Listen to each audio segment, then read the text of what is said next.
Bom, gente, eu vou mostrar aqui o plantio de rabanete. Então, muita gente sabe que acompanhou, né, assim, a minha trajetória até para cá, que eu tô aqui em Goiás, Vila Boa, Goiás. Mas antes eu morava, menos de 3 meses atrás, na região de São Paulo, na região metropolitana, né, perto da capital. Então, o clima é completamente diferente. Então, as pessoas que acompanham às vezes falam, não, quando é que vai estar tudo verdinho e tal, né? Então, essas coisas, desde o primeiro eu sempre já vinha dizendo, tem muitas culturas por questões climáticas, por falta da adaptação da variedade. Às vezes, numa região mais fria, ela desenvolve bem, no quente desenvolve bem, né? Então, o que que eu tenho que fazer? Conforme o tempo vai passando, eu tenho que fazer uma série de testes e chegar a uma conclusão se dá para se adaptar, para se produzir relativamente bem, ou aquela cultura você praticamente desiste, que não compensa, que fica muito feio, né? Então, embora que não tenham assim mostrado, mas na realidade eu venho fazendo esse tipo de teste. Então, o rabanete é um deles, eu vou mostrar a minha conclusão em que pé que está. Então tá aqui, eu fiz um canteirinho, eu estou dentro de uma área de horta que o morador antigo deixou preparado, né, que tinha criação, então tem tela galinheiro, sombrite para pintinho não entrar aqui embaixo, né, e aí estou aproveitando a estrutura que ele tinha para fazer algum tipo de plantio, né. Então tá aqui, esse é o rabanete. Agora eu vou contar o desenvolvimento, as conclusões desse rabanete. Antes de mais nada, deixa eu mostrar uma outra coisa. Aqui do lado eu tenho uma área bem maior, para cá. Agora o verde, a sementeira dos capim, né? Ela está germinando, mas aqui eu já venho plantando. Então tem coisa que já está programado para mostrar, tem coisa que ainda não está programado, mas toda essa área aqui são área de plantio. Para cá, pastagem, vai até para cima daquele morro, né? E fecha aqui, né? Esse rabanete, faz um tempinho atrás, né? Eu plantei direto aqui no solo, direto no solo. Porque a rabanete tem uma germinação boa e tem um ciclo rápido, né? Então, mais ou menos nessa casa de 35 dias, média, né? Às vezes um pouquinho, 2 dias a mais, 2 dias a menos, 3 para lá, 3 para cá. A média 35 dias, ela já está pronta para colher. É um ciclo muito rápido, né? E eu plantei direto no solo. Aí o que que aconteceu? Uma, que a semente, rabanete, como eu falei, é bom para germinar, só que nesse caso já não germinou muito. Por que acontece isso? Um dos motivos, até vou repetir isso várias vezes, é o calor. Então, tudo quanto é verdura, hortaliça, normalmente, ela se desenvolve bem num clima, digamos, ameno para friozinho. Ou se puder escolher ameno o tempo inteiro é bom, mas ameno, friozinho, ela desenvolve muitíssimo bem. Aumentou o calor, o padrão fica feio, né? A beleza, o produto fica feio, a qualidade do produto também fica ruim, né? Por exemplo, folhagem fica duro, pequeno, tudo queimado, machucado, isso que acontece. A bananeira está debaixo do solo. Ele nasceu bastante falhado, nasceu, sei lá, estou chutando, mas algo em torno de 50%. E o que nasceu, enquanto estava pequenininho, aqui a parte da fauna, ele é muito grande. Então tem muitos passarinhos voando. Quando vê nós estamos passando, né, período da seca, está começando a querer chover, até caiu umas aguinhas já. Aí o solo fica tudo branco. E quando eles vê que a gente joga água, fica pretinho, umedecido, atrai mais ainda. Então eles ficam tudo rondando por ali, né? Tentando achar alguma comida. Aí tinha vaquinha, mas não é vaquinha de chifre não, vaquinha aquele parecido com joaninha, né? Eu vi algum por acaso. Quando a mudinha estava pequena, começaram a cortar. Então, às vezes, o passarinho vem dar uma bicadinha na folha, que está bem assim, com duas folhinhas, com a toalhinha bem miudinha, 1 centímetro, né? Algum vaquinha chegou e cortou também. Resumindo, praticamente não sobrou um pé para contar a história do que foi plantado direto no solo. Então, o que que eu fiz? Fiz a segunda plantio, 10 dias depois aproximadamente, desenvolvi muda na bandeja. Só que assim, rabanete, obviamente, o pessoal vai falar, mas rabanete, o custo fica alto, não compensa desenvolver na bandeja, né? Realmente não, né? Então, comercialmente, rabanete sempre é direto no solo, até porque tem um ciclo muito rápido. Mas, nesse caso, para a questão de capricho, para poder passar esse período inicial, eu desenvolvi na bandeja. Então, são esses que eu estou mostrando aqui. São esses que eu estou mostrando aqui, né? Olhando assim a parte foliar, tá até bonito, tá até bonito. A parte do preparo do solo, eu só não coloquei o calcário, que a região aqui, embora que é Goiás, tem uma característica de solo mais ácido, mas é um solo preto, pode vir reparar que é diferente, solo preto, e os capim crescem muito bem, né? Então, normalmente quando a vegetação vai bem, significa que a acidez está relativamente controlada. É uma lógica, né? Mas não é sempre que é certo. Então, calcário não tem. De resto, algo em torno de 700 gramas de esterco de curral por metro quadrado, NPK 10-10-10, mais micronutriente, mais um composto, né, que tem NPK, tem mais micronutriente, né, por exemplo, boro, ferro, zinco, essas coisas todas, que auxilia, né, digamos, na nutrição da planta, alimentação da planta como um todo. Agora, essa questão da acidez é uma coisa interessante, né? Outro dia eu estava fazendo uma limpeza nessa parte, né? Que tem vários canteiros definidos. Aí tinha assim, madeiras, pau velho para lá e para cá. Eu estava retirando, tinha cupim, tinha cupim. Cupim adora comer rabanete se vier pelo solo, né? Mas a conversa ainda não é por aí. A presença do cupim, normalmente em terras, onde não tem material orgânico, terra só, né? Somente terra cupim, indica acidez no solo, né? Só que às vezes não pode confundir, porque aqui, por exemplo, pode ver que tem muito madeiramento, folha, essas coisas, e o cupim gosta também desses materiais que vai decompondo, né, de madeiramento, né? Então, às vezes o cupim está aqui não é pela acidez, é pelas madeiras que vão apodrecendo. Mas, de qualquer forma, você tem que ficar atento, né? Tipo, de repente, pode ter acidez também. Se não for grau muito alto, não tem problema, que a planta, o pH, né, potencial de hidrogênio, que é o pH, vai de 0 a 14, e a média é 7, 7 seria neutro. Só que as plantas, ele não é, a grande maioria, ele não gosta do alcalino 7. O que eles gostam é ligeiramente ácido, dependendo de cada cultura, né? Então, esse ligeiramente ácido, o que é? Dependendo da cultura, até 5, né? Abacaxi, essas coisas. Mandioca, 5,5. Agora, a maioria das culturas está mais ou menos, né? Entre 5,8, 9, 6, até 6,5. Então, nessa casa, concentra, digamos, quase todas as culturas. Então, isso é a questão assim do teste que eu venho comentando, né? Você tem que ir observando ao redor, ainda não sei o ciclo de chuva, como é que é. Eu sei que aqui dá uns vendaval forte, então tem muita coisa num período de, digamos, 1 a 2 anos, você chega a uma conclusão mais clara. Mas, de qualquer forma, uma das coisas que realmente está afetando é o calor. Ó, aqui, pode ver que tem um desenvolvimento de rabanete, muito pequeno, ó, magrinho, ó, tudo pequeno, pequeno. Esse rabanete aqui já está com 38 dias, ela não vai crescer mais que isso. Se crescer é coisa mínima, não está aquele rabanete bonito, redondinho, né? Até vou arrancar um para ver, ó. Ó. Ele está até fora de formato, ele está compridinho.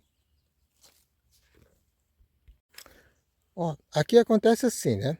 Pode ver que ele está compridinho. Questão do calor. Eu tenho jogado água aqui, né? Eu falo jogado, mas colocado água 3 vezes por dia, no mínimo. De manhã, outra 11 horas e outro 2h30, 3 horas. Toda vez que venho jogar, as folhas chegam a estar murcho. Por quê? Está dando temperatura de 35, 36, 37, está cozinhando. Isso numa altura que se mede a temperatura que é anunciado. No solo, né, se bem que tem água, então, enquanto está úmido, ele é mais frio. Mas conforme vai secando, no solo, onde está seco, por exemplo, eu imagino que se meio ambiente tiver 37, anunciado 37, no solo deve estar 50 graus pelo menos. Então, cozinha não só a planta, mas a semente também, se você joga a semente, coloca a semente direto. Aqui acontecem umas coisas interessantes, né? Por que que rabanete fica assim, nesse caso, né? Estou mostrando que ele ficou compridinho. Deixa eu mostrar outro aqui, vamos ver. Ó, para ver que está compridinho, né? Até o tamanho tá bom se ele tivesse redondinho. O solo aqui é bem argiloso. Então, se não tiver muito rico de matéria orgânica, repetidamente já venha plantando coisa que desenvolve no solo, mesmo a gente colocando, né, essas plantas, que nem rabanete, beterraba, muitas dessas, muitas vezes ela não tem capacidade de penetrar. Se você plantar muito fundo, às vezes afoga a planta também. Então você coloca naquela altura que ela consegue desenvolver ligeiramente para dentro e um pouquinho para fora. Como nesse caso ela estava saltando para fora muito, o que que eu faço? Para justamente não queimar, muitas vezes rachar, eu ajunto a terra. Né? Ajunto a terra, dou uma cobridinha. Conforme você ajunta a terra, a planta, nesse caso do rabanete, ele tem a tendência de começar a desenvolver em cima. Em cima. Ele vai esticando. Então, em vez de formar a bolotinha redonda, ele vai ficando compridinho. Resumindo, ele está formando a batata, né, mais para cima.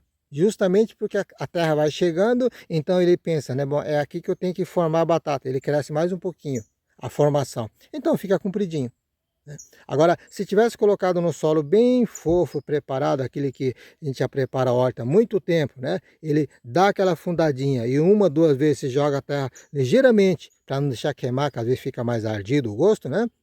Não prejudica. Mas nesse caso não, ele está tentando sair e vai puxando o desenvolvimento para cima.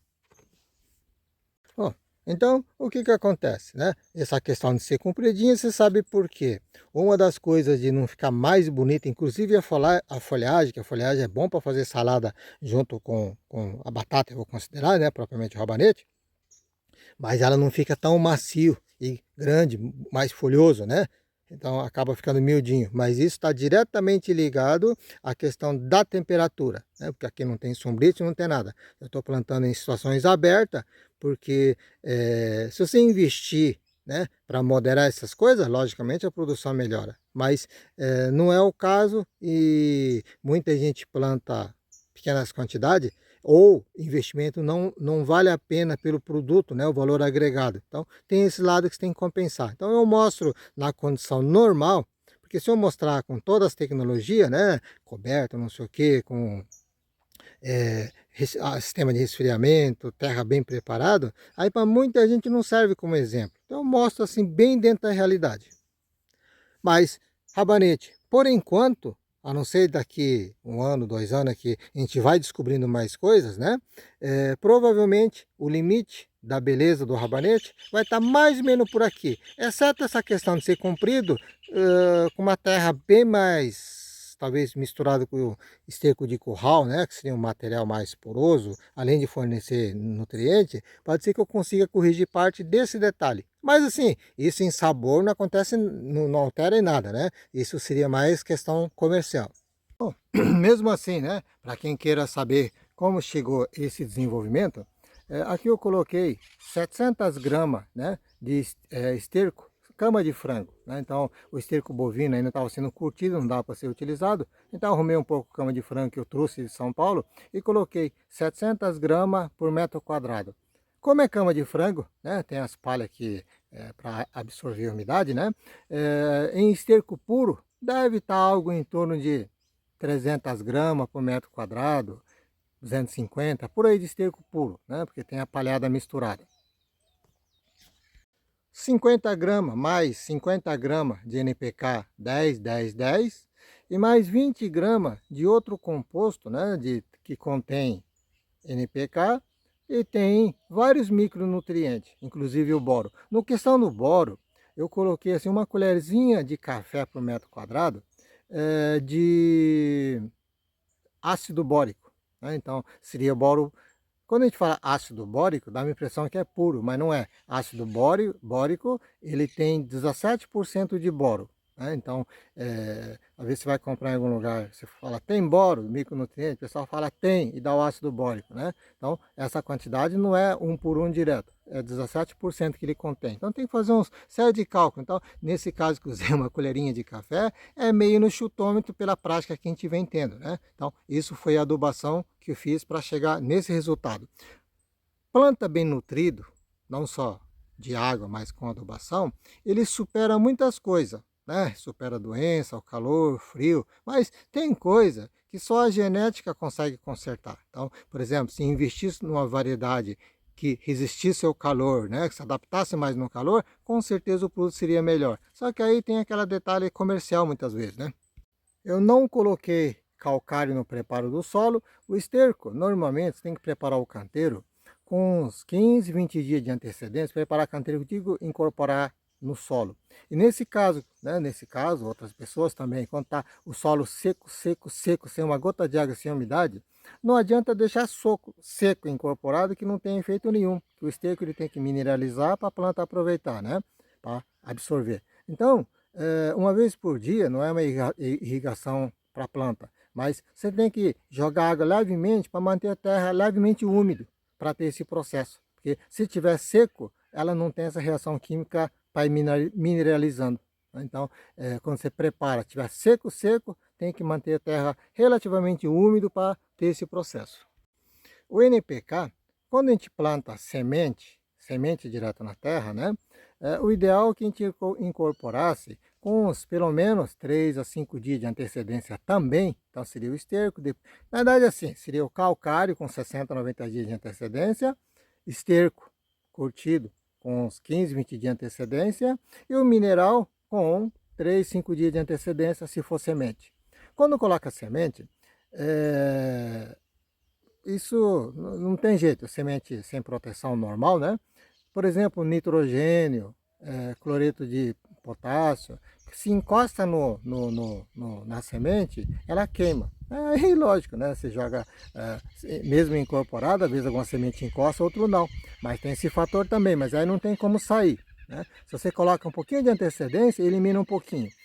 Quando, nesse caso que eu plantei por muda e já estava adubado do sistema anterior, então não tive esse problema, simplesmente plantei direto e já estava nesse esquema. Ó, eu tirei uma parte aqui para fazer uma saladinha. Ó, a grande maioria ficou assim naquele formato compridinho, porque você vai puxando terra demais e ela acompanha o crescimento para cima. Ó, agora aqui também tem um detalhe, né? Pode ser que o fator calor tenha influenciado alguma coisa também no metabolismo dela, né? Aí não tenho certeza. Tem um que está aqui, deixa eu achar, deixa eu usar duas mãos. Eu vou mostrar aqui, é cupim que come. Tá vendo esse aqui? Que tem essas comidinhas aqui, ó.